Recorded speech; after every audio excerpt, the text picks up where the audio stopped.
మహాలక్ష్మి అత్తయ్య కావాలని నేను ఇంట్లో నుంచి బయటికి పంపించడం కోసం పైన ఇలాంటి నింద వేసింది నాన్న అని సీత చెప్తూ ఉంటుంది. రామ్మామ ఏం చేయాలో తోచని పరిస్థితిలో వాళ్ళ పిన్ని మాటలు విని అదే నిజమనుకుని నన్ను ఇంట్లో నుంచి బయటికి పంపించేశాడు అని సీత చెప్తూ ఉంటే, సీత నువ్వు రామ్ని వెనకేసుకురాకు, రామ్కి వాళ్ళ పిన్ని పైన గౌరవం ఉండొచ్చు, అలా అని చెప్పి నీ పైన నమ్మకం ఉండదా అని లలిత అంటూ ఉంటుంది.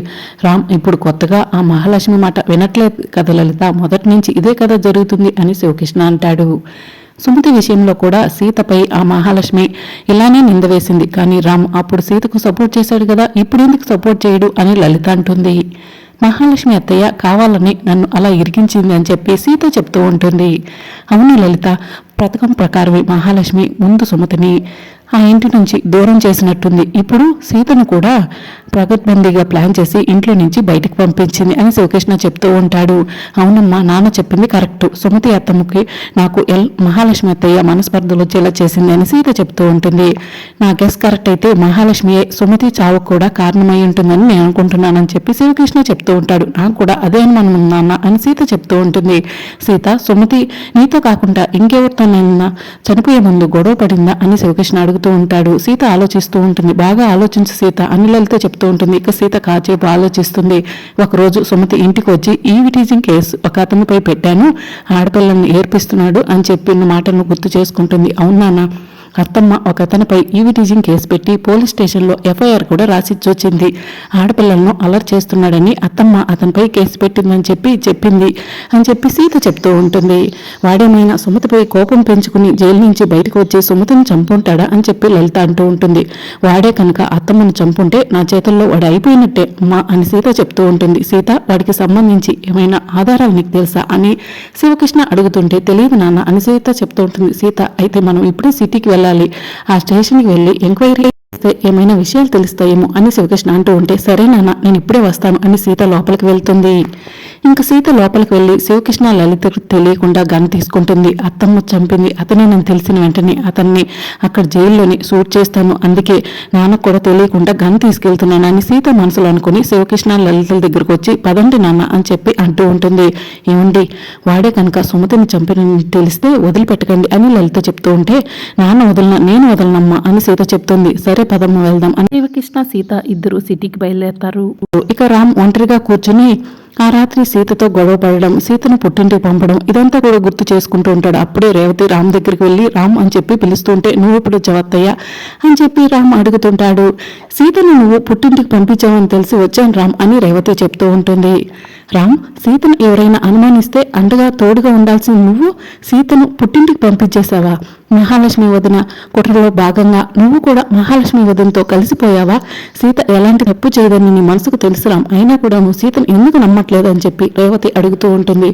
సీత సాక్ష్యాధారాలతో దొరికిపోయింది అత్తయ్య, అందుకే సీతను నమ్మట్లేదు అని రామ్ చెప్తూ ఉంటాడు.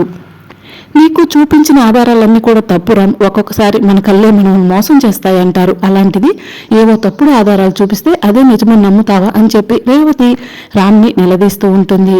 సీత ఏం తప్పు చేయలేదని నీకు తెలుసు కాబట్టి నువ్వు వెళ్ళి సీత తీసుకురా రామ్, సీత నీ పైన నమ్మకం పెట్టుకుందని చెప్పి రేవతి చెప్తూ ఉంటే, అది జరగదత్తయ్య అని చెప్పి రామ్ చెప్తూ ఉంటాడు. ఇక రామ్ ఎవరు చెప్పినా కూడా వినేటట్లేడు అని రేవతి మనసులో అనుకుని కోపంగా అక్కడి నుంచి వెళ్ళిపోతుంది. ఇక మహాలక్ష్మి ఒంటరిగా నిల్చుంటుంది. అప్పుడే రామ్ సీతను పుట్టింటికి వెళ్ళిపో అని చెప్పిన మాటలను గుర్తు చేసుకుంటూ ఉంటుంది. అలాగే సుమతి ఉన్నప్పుడు సుమతిని మహాలక్ష్మి ఇంట్లో నుంచి బయటకు పంపిస్తే తిరిగి మహాలక్ష్మి చేతే ఆహార తెప్పించి ఇంట్లోకి తీసుకొస్తుంది కదా, ఆ విషయాన్ని గుర్తు చేసుకుంటుంది. నేను ఇంట్లో నుంచి బయటకు పంపించిన సుమతిని మళ్ళీ సీత తిరిగి తీసుకొచ్చిందంటే సీత ఏదో ఒకటి చేసి తప్పకుండా మళ్ళీ ఈ ఇంట్లో అడుగు పెడుతుంది అని మహాలక్ష్మి ఆలోచిస్తూ ఉంటుంది. ఇంకా అలాగే సీత పుట్టింటికి వెళ్తూ, నేను ఏ తప్పు చేయలేదని రామ్మామకి తెలిసేలా చేస్తాను, నేను నిర్దోషి అని తెలిసిన రోజే నువ్వు దోషి అని నిరూపిస్తాను, నేను ఇంట్లోకి రావటం నువ్వు బయటికి వెళ్ళడం రెండు ఒకసారి జరుగుతాయి అని మహాలక్ష్మికి వార్నింగ్ ఇచ్చిన విషయాన్ని గుర్తు చేసుకుంటుంది. ఏం చేసైనా సరే సీతను మళ్ళీ ఇంట్లోకి రానివ్వకూడదు అని మహాలక్ష్మి మనసులో అనుకుంటూ ఉంటుంది. మరోవైపు శివకృష్ణ సీత ఇద్దరు కూడా సిటీకి వస్తూ ఉంటారు. ఇక గౌతమ్ బయట నుంచి వస్తుంటే మహాలక్ష్మి గౌతమ్ ఇలా రా అని పిలుస్తూ ఉంటుంది. ఏంటి మామ్ అని గౌతమ్ మహాలక్ష్మి దగ్గరికి వెళ్తాడు. పిన్ని అని పిలు, మామ్ కాదు అని మహాలక్ష్మి అంటుంది. ఇక్కడ ఎవరు లేరు కదా అని గౌతమ్ అంటాడు. ఇంట్లో గోళ్ళకే కాదు బయటకు చెట్లకు కూడా చెవులుంటాయి, అసలే సిచ్యువేషన్ బాగాలేదు, మన గురించి ఎవరికైనా తెలుస్తుంది అని మహాలక్ష్మి అంటూ ఉంటుంది. మన గురించి తెలిసిన సుమతిని నేను లేపేశాను, సీతను నువ్వు ఇంటి నుంచి బయటికి పంపించేశావు, ఇంకా మన గురించి ఎవరికి తెలుస్తుంది అని చెప్పి గౌతమ్ అంటాడు. చెప్పాను కదా, టైం బాగాలేనప్పుడు ఏదైనా జరగచ్చు అని మహాలక్ష్మి చెప్తూ ఉంటే, అదే సరే కానీ ఎందుకు పిలిచావో చెప్పు అని గౌతమ్ అంటాడు. ఎక్కడికి వెళ్ళావు అని చెప్పి మహాలక్ష్మి అడుగుతుంటుంది. నా మూడ్ బాగాలేదు, ఫ్రెండ్స్ని కలవడానికి వెళ్ళానని గౌతమ్ చెప్తాడు. ఫ్రెండ్స్ని కలవడం, నీ చెడు వ్యసనాలన్నీ కూడా కొన్ని రోజులు తగ్గించుకో, ఇంట్లో వాళ్ళకి అనుమానం వస్తుందని చెప్పి మహాలక్ష్మి చెప్తుంది. నా గురించి తెలిసి కూడా ఏంటి అలా మాట్లాడుతావు అని చెప్పి గౌతమ్ అంటూ ఉంటాడు. మనిద్దరం కలిసి చాలానే చెడు పనులు చేశాము, నా కన్ను ఉదయం నుంచి అదురుతుంది, ఏం జరుగుతుందోనని టెన్షన్గా ఉంది అని మహాలక్ష్మి చెప్తూ ఉంటే, ఏంటి నువ్వు మోడర్న్గా ఉంటావు, ఇలాంటివి కూడా నమ్ముతావా అని గౌతమ్ అడుగుతుంటాడు. టైం బాగాలేనప్పుడు ఏదైనా జరగచ్చు, అందుకే జాగ్రత్తగా ఉండని చెప్పి మహాలక్ష్మి చెప్తూ ఉంటుంది. ఏమంటావు అయితే నువ్వు, ఇప్పుడు నేనే సుమతిని చంపానని చెప్పి బయటకు వస్తుందంటావా అని చెప్పి గౌతమ్ అంటూ ఉంటే, ఆ సీత మామూలుది కాదు, నువ్వే సుమతిని చంపావన్న నిజం తెలుసుకుందనుకో నేను వదిలిపెట్టదు అని మహాలక్ష్మి చెప్తూ ఉంటే, ఎప్పుడో ఇంటి నుంచి వెళ్ళిపోయిన సీత నా గురించి బయట పెడుతుంది ఎలా మామ్ అని గౌతమ్ అడుగుతుంటాడు. అలాంటి ఆలోచనలు లేవు, పెట్టుకోకు మామ్ అని గౌతమ్ మహాలక్ష్మికి చెప్పి అక్కడి నుంచి వెళ్ళిపోతాడు. అంటే సీతను తక్కువ ఉంచే వేస్తున్నాడు, ఈ పాటికి సీత ఏదో స్కెచ్ వేసే ఉంటుంది అని మహాలక్ష్మి మనసులో అనుకుంటుంది. ఇక సీత శివకృష్ణ సిటీకి వస్తూ ఉంటారు. ఇక మరోవైపు మిథున కూర్చుని కాఫీ తాగుతూ ఉంటుంది. అప్పుడు ముఖర్జీ గారు వాళ్ళ వైపు మిథున దగ్గరికి వెళ్ళి, ఏంటి ఇంకా తిరిగ్గా కూర్చుని కాఫీ తాగుతున్నావు, ఆ చీర కట్టుకుని నగలు వేసుకోమన్నాను కదా అని చెప్తూ ఉంటారు. ఎందుకమ్మా అని చెప్పి మిథున అడుగుతూ ఉంటుంది. ఎందుకంటే నీకు పెళ్లి చూపులు అని చెప్పి మిథున వాళ్ళమ్మ చెప్తూ ఉంటుంది. అందుకే నేను ఇండియాకి రాను అంటాను, 2 days అవుతుంది వచ్చి, అప్పుడే పెళ్లి చూపులేంటి అని చెప్పి మిథున అంటుంది. అది కాదే, నీకు పెళ్లి చేస్తే మా బాధ్యత తీరిపోతుంది కదా అని మిథున వాళ్ళమ్మ అంటూ ఉంటుంది. అవును బేబీ, నేను కూడా వద్దనుకున్నాం కానీ మంచి సంబంధం వచ్చింది అని ముఖర్జీ గారు చెప్తూ ఉంటారు. ముందే చెప్తున్నాను, అబ్బాయి నాకు నచ్చితేనే ఈ పెళ్లి, లేకపోతే నేను ఈ పెళ్లి చేసుకోను అని మిథున చెప్తూ ఉంటే, ఓకే బేబీ నీ ఇష్టం అని చెప్పి ముఖర్జీ గారు చెప్తూ ఉంటారు. అప్పుడే కార్ సౌండ్ వస్తుంది. బేబీ పెళ్లి వాళ్ళు అప్పుడే వచ్చేసినట్టున్నారు, మేము రిసీవ్ చేసుకుంటాము, నువ్వు త్వరగా రెడీ అయ్యిరా అని చెప్పి ముఖర్జీ గారు చెప్తూ ఉంటారు. సరే డాడ్ అని చెప్పి మిథున చెప్తుంది. ఇక పెళ్లి వాళ్ళు రాగానే, నమస్కారం అండి రండి కూర్చోండి అని చెప్పి ముఖర్జీ గారు వాళ్ళ వైఫ్ చెప్తూ ఉంటారు. ఇక పెళ్లి వాళ్ళు వచ్చి హాల్లో కూర్చుంటారు. ఇక అప్పుడే నేను ఇప్పుడే వస్తాను అని చెప్పి మిథున వాళ్ళమ్మ లోపలికి వెళ్ళి జ్యూసులు తీసుకొచ్చి పెళ్లి వాళ్ళకి ఇస్తూ ఉంటే, మీరు ఇస్తున్నారేంటండి, మీ అమ్మాయి ఎక్కడ అని చెప్పి పెళ్లి వాళ్ళు అడుగుతుంటారు. అమ్మాయి రెడీ అవుతుంది అని చెప్పి వాళ్ళు చెప్తూ ఉంటారు. ఇక అప్పుడే మిథున మోడర్న్ డ్రెస్లో అలా నడిచి వస్తూ ఉంటుంది. మిథునను చూసి ముఖర్జీ గారు సుశీల షాకింగ్గా అలానే చూస్తూ ఉంటారు. ఇక మిథున పెళ్లి వాళ్ళ ముందుకు వచ్చి కాలు మీద కాలు వేసుకుని కూర్చుంటుంది. హాయ్ మిథున అని పెళ్లి కొడుకు చెప్తూ ఉంటే, హాయ్ అని చెప్పి మిథున చెప్తుంది. ఏంటి ముఖర్జీ గారు, మీ అమ్మాయి పద్ధతిగా సాంప్రదాయంగా ఉంటుంది అనుకుంటే ఇలా మోడర్న్ డ్రెస్లో పెళ్లి చూపులకు వచ్చింది ఏంటి అని పెళ్లి వాళ్ళు అడుగుతుంటారు. ఇక ముఖర్జీ గారు తలదించుకుంటారు. ఇక అప్పుడే మిథున నేను ఇలానే ఉంటాను అని చెప్పి చెప్తూ ఉంటుంది. మిథున, నువ్వు పెద్దవాళ్ళ మాటలు పట్టించుకోకు, నాకు మోడర్న్ డ్రెస్లో ఉంటేనే ఇష్టం. నువ్వు యూఎస్లో స్టడీస్ కంప్లీట్ చేసావంట కదా, నా స్టడీస్ అన్ని కూడా యూఎస్లోనే అయిపోయాయి, మన ఇద్దరం చక్కగా యూఎస్లోనే సెటిల్ అయిపోదాము, ఈ పెద్దవాళ్ళ రిస్ట్రిక్షన్స్ మనకు ఉండవు అని పెళ్లి కొడుకు చెప్తూ ఉంటాడు. అంటే మీరు మీ పేరెంట్స్ని యూఎస్ తీసుకురారా అని మిథున అడుగుతుంటుంది. వాళ్ళెందుకు మధ్యలో, వాళ్ళకు చదివించడం, మనతో బిజినెస్ పెట్టడం వరకు వాళ్ళ పని అని చెప్పి పెళ్లి కొడుకు చెప్తూ ఉంటే, stand up I say get out stupid అని చెప్పి మిథున పెళ్లి కొడుకుపై ఫైర్ అవుతుంది. తల్లిదండ్రులు ఏమైనా ప్రాపర్టీ అనుకున్నావా, వాళ్ళను వదిలించుకోవడానికి అని చెప్పి మిథున పెళ్లి కొడుకుని అడుగుతూ ఉంటుంది. నీ తల్లిదండ్రులు ఎదురుగానే నువ్వు కాలు మీద కాలు వేసుకుని కూర్చుకున్నావు, వాళ్ళకి కాలు తగులుతున్నా కూడా పట్టించుకోవట్లేదు అని మిథున అంటూ ఉంటే, నువ్వు కూడా అలానే కూర్చున్నావు కదా మిథున అని పెళ్లి కొడుకు అంటూ ఉంటాడు.